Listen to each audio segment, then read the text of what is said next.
बिस्मिल्लाहिर्रहमानिर्रहीम। अस्सलामु अलैकुम। I am your health advisor doctor Asgar Ali Malik. जैसा कि आप जानते हैं कि हमारा बेसिकली यूट्यूब पे चैनल जो है वो ओबेसिटी एंड डायबिटीज पे है and related to diseases about obesity and diabetes. इसके साथ साथ जनरल नॉलेज के लिए, लोग में अवेयरनेस के लिए हम डिफरेंट टॉपिक्स पे वन बाय वन जो सर्जिकली या मेडिकली डिजीजेस हैं उसके बारे में हम डे बाय डे बताते हैं। आज जो मैं बताने जा रहा हूँ वो है जो कॉमन होती है, वो है appendix. Basically appendix common word है। हम कहते हैं जी अपेंडिक्स हो गई, अपेंडिक्स नहीं, बेसिकली अपेंडिसाइटिस होता है। अपेंडिक्स तो नॉर्मली होती है, लेकिन इस पे जब इन्फ्लेमेशन सोजिश हो जाती है तो इसको कहते हैं अपेंडिसाइटिस। ये स्मॉल फिंगर लाइक पाउच होती है जो एक हाथ की तरह होती है, और ये लार्ज गट बड़ी हाथ का एक हिस्सा होता है सीकम, उसके साथ ये अटैच होती है। तो अक्सर लोग कहते हैं ये अपेंडिक्स हो गई। अपेंडिक्स तो ऑलरेडी अपेंडिक्स वर्ड है। अपेंडिक्स तो नॉर्मली हमारे हाथ के साथ है। क्या इस वर्ड को क्या कहेंगे? अपेंडिसाइटिस। ये उसके ऊपर इन्फ्लेमेशन, सोजिश या इन्फेक्शन हो जाए तो उसको अपेंडिसाइटिस कहते हैं। तो कॉमनली मैंने लोगों ने सुना कि अपेंडिक्स हो गई। अपेंडिक्स तो ऑलरेडी हमारे होती है, उसको अपेंडिसाइटिस कहते हैं। अब ये एज फैक्टर अगर देखा जाए तो सबसे ज्यादा कॉमन ये बच्चों में 10 से 30 ईयर्स में ये कॉमन है कि अपेंडिसाइटिस हो जाता है, कि उसकी इन्फ्लेमेशन हो जाती है, उस पर इन्फेक्शन हो जाता है। अब इन्फेक्शन की दो वजूहत हैं इसके इन्फ्लेमेशन की, इसकी सोजिश की। अपेंडिक्स से कन्वर्ट होते हुए अपेंडिसाइटिस, जो उस पर सोजिश होता है, या तो उसके अंदर फीकल मैटर चला जाए या इन्फेक्शन हो जाए। तो अगर अब अर्ली बात करूंगा कि इसमें अर्ली जो है ना 5 साइन सिम्टम्स हैं जो आप घर के अंदर भी अंदाजा लगा सकते हैं कि हमारे कौन कौन से अलामात हैं जो हमारे अपेंडिक्स को जाहिर करते हैं। तो उस पे नंबर 1 पे ये होता है कि अम्बिलिकस, नाभ के इर्द गिर्द दर्द शुरू हो जाता है, और मोस्टली वो दर्द जो है ना वो बढ़ते बढ़ते राइट एब्डोमेन, सीधी साइड, पेट के सीधी साइड पे चला जाता है। उसके बाद दूसरे नंबर पे अक्सर पेशेंट जो है ना वो नौजिया फील करते हैं, मतली शुरू हो जाती है।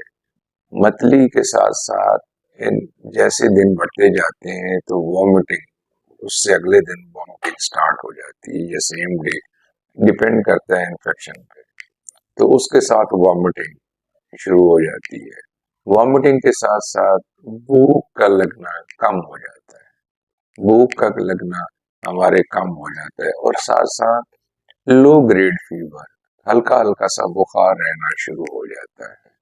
और जो हमारा पेन है, जैसे मैंने बताया है कि अम्बिलिकस, नाभ के इर्द गिर्द जो होता है वो रेडिएट करता है राइट साइड पे, पेट के राइट साइड पे। वो पेट के राइट साइड पे पेन बढ़ना शुरू हो जाता है, और इवन जब आप कफ करते हैं तो आपको ज्यादा पेन होता है, या किसी प्रेशर की वजह से, या हमारे जो मुंह जैसे चलते फिरते हैं तो वो हमारा जो दर्द है वो ज्यादा हो जाता है। ये है अर्ली वार्निंग साइन कि अगर किसी को अपेंडिसाइटिस हो गया है तो ये अर्ली साइन होते हैं। अब क्या इसमें सर्जरी जरूरी है? अच्छा, अर्ली साइन में ये होता है कि अगर हम लाइट डाइट ले लें और सेकेंडली प्रॉपर एंटीबायोटिक ले लें तो मे भी वो इन्फेक्शन जो है ना वो हील हो जाता है और हमें सर्जरी की तरफ नहीं जाना पड़ता। अगर हम इसको लाइट लेते हैं तो उसमें फिर यही है कि हमें इसको प्रॉपर, अगर एंटीबायोटिक ना लें, प्रॉपर डाइट जो है, अगर लिक्विड डाइट पे ना आए, सेमी सॉलिड डाइट पे ना हो, तो ये हमारा इन्फेक्शन डे बाय डे बढ़ता जाता है और हम सर्जरी की तरफ चले जाते हैं। अब इसमें बात करेंगे कि हाउ टू डायग्नोज, कि हम कैसे लैब इन्वेस्टिगेशन, लैब किस तरह, कौन से टेस्ट हैं जो करवाएंगे तो हमें कंफर्म होगा कि हमें जो है अपेंडिसाइटिस है। तो हम सबसे पहले हम करवाएंगे सीबीसी, कंप्लीट ब्लड काउंट करवाएंगे। तो उसमें हमारे जो डब्ल्यूबीसी है या उसमें एक वर्ड लिखा होता है टीएलसी, टोटल ल्यूकोसाइट काउंट, वो हमारा बढ़ जाता है नंबर 1 पे। नंबर 2 पे हम अब्डोमिनल अल्ट्रासाउंड करवाते हैं, लेकिन ये कोई सिग्निफिकेंट नहीं है। ये बेसिकली टोटली क्लिनिकल एग्जामिनेशन पे होता है। डॉक्टर क्लिनिकली एग्जामिन करके आपको बताता है कि आपको अपेंडिसाइटिस है या नहीं है या कोई और रीजन है। लेकिन ये जो मैंने टेस्ट बताया ये कोई 100% उसमें नहीं है कि ये इसमें अगर टीएलसी बढ़ा हो तो हाँ, अगर उसमें इन्फ्लेमेशन ज्यादा हो तो अल्ट्रासाउंड पे भी आ जाती है। अब इसके बाद ये है कि सर्जिकली ट्रीटमेंट के लिए फिर अपेंडिसेक्टमी है, कि वो अपेंडिक्स, वो जो हमारी वो फिंगर शेप मैंने पाउच बताई है, जो लार्ज गट, बड़ी आंत का एक हिस्सा होता है सीकम, उसके साथ अटैच होती है, तो उसको रिमूव करना पड़ता है। ये सर्जिकली प्रोसीजर है। अगर इसको हम नहीं रिमूव करवाएंगे तो उसका ये होगा अपेंडिसेक्टमी, इसको कहते हैं अपेंडिसेक्टमी। इस प्रोसीजर को नहीं करवाएंगे तो फिर क्या होता है कि उसमें अगर वो रप्चर हो जाए तो पेरिटोनिटिस हो जाता है, ये इन्फेक्शन पेट के अंदर फैल जाता है और इवन हमें लिब्रॉड में पूरे पेट की सर्जरी करवाना पड़ती है। और इन सम केसेस हमें पखाने का रास्ता भी वो पेट से बनाना पड़ता है, इन्फेक्शन इतना फैल जाता है, हमारी गट इन्वॉल्व हो जाती है।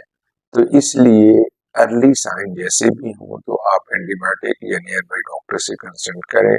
अगर आप देखते हैं कि वो पेन ज्यादा हो रहा है और नॉजिया जो है वॉमिटिंग में स्टार्ट हो गई और अनबेरेबल पेन है, तो ये इन्वेस्टिगेशन जैसे मैंने बताया सीबीसी काउंट और अल्ट्रासाउंड के बाद किसी भी सर्जन से कंसल्ट करें और अपेंडिसेक्टमी करवा लें ताकि आप फर्दर कॉम्प्लिकेशन से बचा जा सके।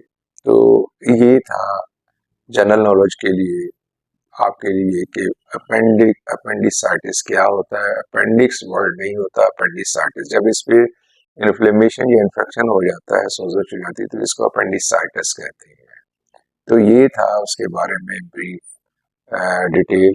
तो इसमें मैं आप लोगों से यही है, जब भी आपको इस तरह ब्लाइकस के राउंड अबाउट आपको पेन फील हो, भूख ना लगे, लो ग्रेड फीवर हो, नौसिया हो, तो आप नियर बाई किसी डॉक्टर से कंसल्ट करें। और ये नहीं है कि ये 10 to 30 एज तक होता है, लेट एज में भी हो सकता है, जरूरी नहीं है। लेकिन कॉमन जो है वो 10 ईयर्स से 30 ईयर्स एज तक मेल फीमेल दोनों में कॉमन है।